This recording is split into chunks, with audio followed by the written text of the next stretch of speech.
শীত মানে পিঠাপুলির দিন। শীত মানে মজার মজার খাবার খাওয়ার দিন।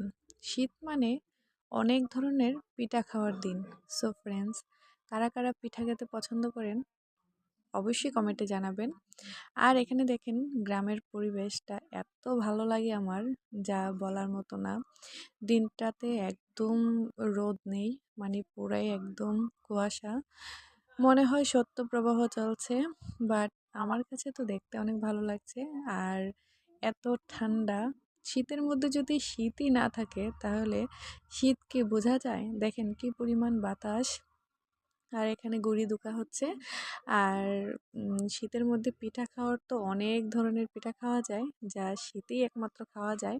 আর গ্রামে আসলে আপনারা দেখতে পারবেন এরকম গালছিয়াতে এরকম গুড়ি দুকা হচ্ছে। আর আমার ভাই এখানে চালছে আর আমি ভিডিও করছি। সো ফ্রেন্ডস, জিনিসটা এতটা মজার ছিল, কি বলবো। গুড়ি দুকা আমার দেখতে অনেক ভালো লাগে। আর ওইখানে